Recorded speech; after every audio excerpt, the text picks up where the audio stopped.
रानभाजी काढायला रानात गेले, ते पण स्कर्ट घालून आणि काट्यात अडकले आणि तिथे साप पण दिसला. तर हे गाईज मी प्रशिता बुरुड ये मस्त मस्त कॅप जॅकेट स्कर्ट बूट घालून य हायनेस बनून मैं तो चली. मम्मी आणि मम्मीची मैत्रीण आणि राजा पुढे पुढे, मी त्यांच्या मागे मागे.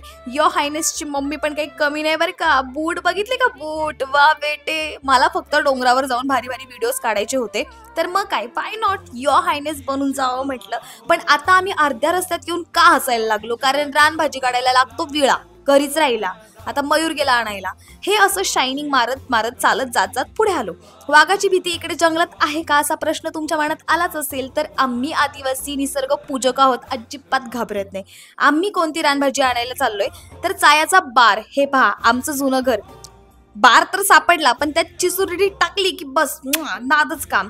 या डोंगरांनी 10 दिवस तरी कुणी बार आणायला जाऊ नका, कारण माझ्या मम्मीने आणि तिच्या मैत्रिणीने सगळा डोंगर साफ केलेला आहे. कुणी ही भाजी खाल्ली त्यांनी कॉमेंट करा, आणि कुणाला ही भाजी पाहिजे त्यांनी पण कॉमेंट करा. 20 रुपयांना वाटा आहे बरं का, कारण केवढे कष्ट लागतात हे काढायला. डोंगरांनी पहा जाताना मेलेला साप दिसला. बरं आता माझा काय रोल आहे, की ही भाजी जी भरतायत ना बाचकं, ती उचलायचं आणि खांद्यावर टाकायचं. जिभेचे चोचले पुरवायचे असतात ना, तेव्हा असंच करावं लागतं. रानभाज्यांसकट रानफुले पण घेतली, मोक्कार मच्छर चावले. आता भाजीची रेसिपी मी नंतर शेअर करेल तुम्हाला, बट आता तुम्ही लाईक आणि फॉलो करून जा.